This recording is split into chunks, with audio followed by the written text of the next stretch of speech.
Revise करते हैं bacteria का reproduction in few minutes. Bacteria asexual and sexual दोनों टाइप से रिप्रोड्यूस हो सकते हैं। एसेक्सुअल रिप्रोडक्शन में ये binary fission, conidia formation, budding, endospore and east formation के थ्रू रिप्रोड्यूस होते हैं।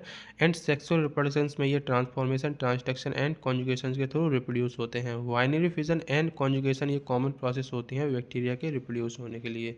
बाइनरी फिजन में क्या होता है, ये पेरेंट सेल जो है हमारा, इसका ये बैक्टीरियल डीएनए है, यही डीएनए जो है वो डुप्लीकेट हो जाता है। इस मतलब ये अपने डीएनए की एक कॉपी बना लेता है और उसके बाद क्रॉस वॉल फॉर्मेशन के थ्रू ये एक बैक्टीरिया जो है वो दो बैक्टीरिया में डिवाइड हो जाते हैं, जिसके दोनों बैक्टीरिया के पास अपना एक एक डीएनए होता है, जिससे एक न्यू डॉटर सेल का निर्माण होता है। कॉनिडिया फॉर्मेशंस में क्या होता है, ये फिलामेंटस बैक्टीरिया के अंदर होती है। इसमें स्पोर लाइक स्ट्रक्चर्स बनने लगते हैं इनकी टिप पर। इन इससे ये स्पोर लाइक स्ट्रक्चर्स जो हैं वो ट्रांसवर्स सेप्टम बनाते हैं और इन ट्रांसवर्स सेप्टम को हम कॉनिडिया बोलते हैं। यही कॉनिडिया सेपरेट होकर एक न्यू बैक्टीरियल सेल का निर्माण करते हैं।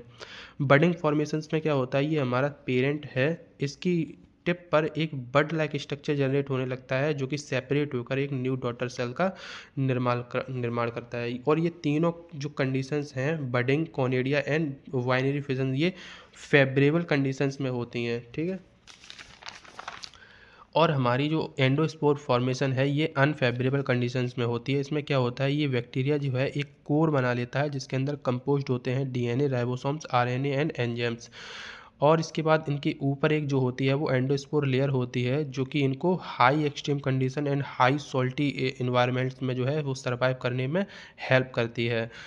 ये कोर जो होती है, जैसे ही इनको फेवरेबल कंडीशंस दिखती है, ये कोर जो है वो फिर से एक्टिवेट हो जाती है और उनके ऊपर जो बॉल्व होती है वो डिसॉल्व हो जाती है और ये फिर से रिप्रोड्यूस होना स्टार्ट हो जाते हैं। तो ये खासियत होती है एंडोस्पोर फॉर्मेशंस की, और ये सालों साल जीवित रह सकते हैं इस कोर के अंदर।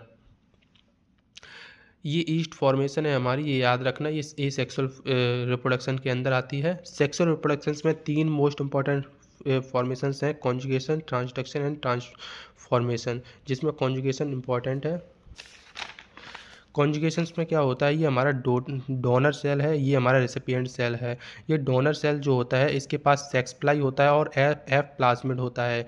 ये अब डोनर सेल जो होता है अब सेक्स प्लाई के थ्रू इस रेसिपिएंट सेल के अंदर one strand of plasmid DNA transfer to the recipient, one strand of plasmid जो है वो ट्रांसफ़र कर देता है इस रेसिपिएंट सेल को, जिससे कि ये इसके पास भी एफ प्लस यानी कि एक वन स्टैंड प्लाज्मिड आ जाता है, जिससे कि ये भी रिप्रोड्यूस होने लगते हैं। ठीक है। Transduction and